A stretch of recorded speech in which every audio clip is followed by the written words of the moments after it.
बेटी की सतरंगी शादी। मालिक, बहुत रात हो गई है। अभी तक मनीषा बिटिया दफ्तर से घर नहीं आई। अरे डोंट वरी रामू, आ जाएगी। समझदार और पढ़ी लिखी लड़की है, ऊपर से अपने फौजी बाप की तरफ बहादुर भी है। तुम जाकर खाना लगाओ रामू, वो आती ही होगी। जी मालिक। मनीषा मनोहर की इकलौती बेटी थी। मनीषा की माँ का उसके बचपन में ही स्वर्गवास होने और मनोहर के फौजी होने के कारण मनोहर ने अपनी बेटी को बिल्कुल लड़कों के जैसा ही पाला था। उस दिन देर रात को मनीषा का इंतजार करते हुए मनोहर और उसका नौकर रामू बात कर ही रहे थे कि मनीषा अपनी कार में ऑफिस से घर आती है। अरे रामू काका, बड़ी भूख लग रही है, जल्दी से खाना लगा दो। और कल मेरे कुछ खास क्लाइंट्स घर पर लंच के लिए भी आ रहे हैं, तो कुछ अच्छा सा बना देना। और बताओ मनीषा बेटा, ऑफिस का काम कैसा चल रहा है? एकदम जबरदस्त चल रहा है पापा। इनफैक्ट कल की प्रेजेंटेशन में तो मैंने 2 करोड़ की डील फाइनल कर दी और अगले हफ्ते हमारी कंपनी नया प्रोडक्ट लॉन्च करने वाली है। पता है पापा, मुझे इसका हेड बनाया जा रहा है। अरे वो ये हुई ना मेरी शेर बेटे वाली बात। वेरी गुड बेटा। रामू उस घर में पिछले 28 साल से नौकरी कर रहा था, तो वो घर के सदस्य जैसा ही था। रामू मनीषा को चिढ़ाते हुए कहता है, मनीषा बिटिया, आप कल बाजार से थोड़ी सब्जियां लेकर आओगी? कल तो आपके दफ्तर की छुट्टी भी है। काका, मैं आपको अपना मोबाइल दे देती हूँ, आप ऑनलाइन सब्जियाँ मंगवा लेना, मैं पेमेंट कर दूंगी। वो क्या है कि मुझे घर के कामों से थोड़ी एलर्जी है। ठीक है बिटिया। 2 हफ्ते बाद मनोहर को उसके दोस्त किशन का फोन आता है। अरे मनोहर, हमारी मनीषा बेटी के लिए एक बहुत अच्छा रिश्ता आया है। लड़का इंजीनियर है दुबई में। तू कहे तो बात आगे बढ़ाऊं?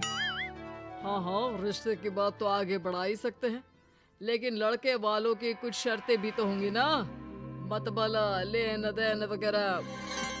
अरे यार, लेन देन जैसी तो कोई शर्त नहीं है उनकी।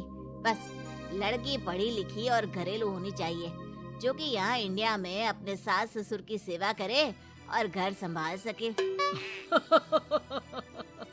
अरे यार किशन, तू तो मनीषा को जानता ही है, पढ़ी लिखी और जिम्मेदार तो है वो, लेकिन घर के नहीं बाहर के कामों में मुझे नहीं लगता कि वो मानेगी। लेकिन फिर भी मैं उसे पूछ के बताता हूँ तुझे।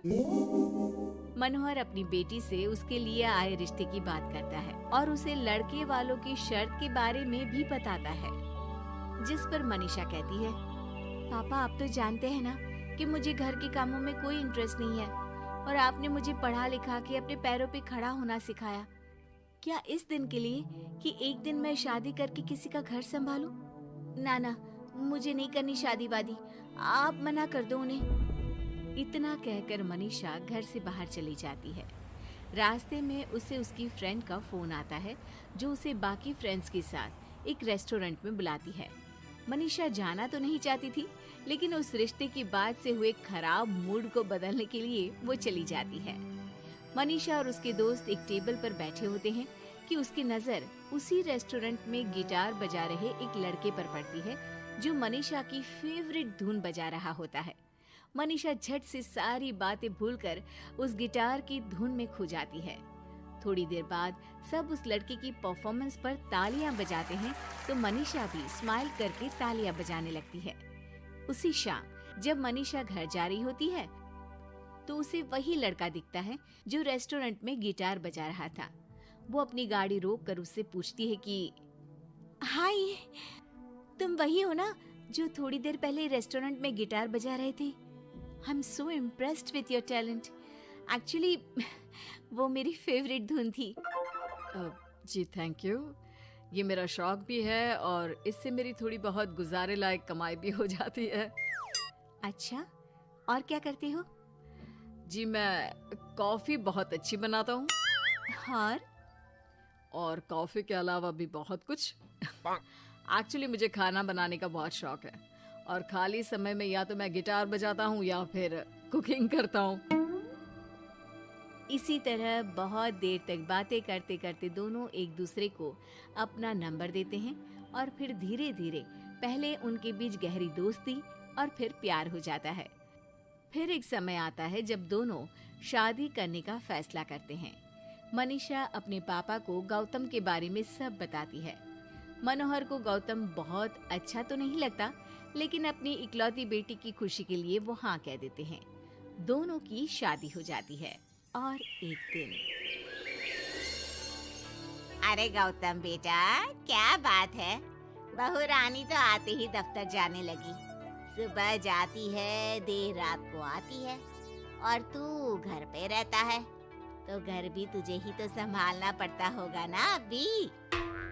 जी आंटी जी, वो मेरा काम कुछ कम ही चल रहा है और घर चलाने के लिए किसी को तो दफ्तर जाना ही पड़ेगा ना, तो मनीषा ही चली जाती है और मैं घर पे रहकर सारा दिन करूँगा क्या, तो घर ही संभाल लेता हूँ। हाँ बेटा, कह तो तू सही रहा है, लेकिन समाज को क्या कहेगा? समाज के भी कुछ नियम कायदे होते हैं, लेकिन यहाँ तो उल्टी ही गंगा बह रही है। अच्छा, मैं तो चलती हूँ बेटा। रात को मनीषा घर आती है तो गौतम उसे कहता है कि सुनो, आज हरलीन आंटी आई थी, कह रही थी कि आसपास के लोग बातें बनाने लगे हैं कि तुम मर्दों की तरह काम पे जाती हो और मैं औरतों की तरह घर संभाल रहा हूँ। हाँ, पर तुम तो जानती ही हो ना कि मैं शादी से पहले से जॉब कर रही हूँ, तो फिर अब अचानक से मैं खुद को कैसे बदलूं?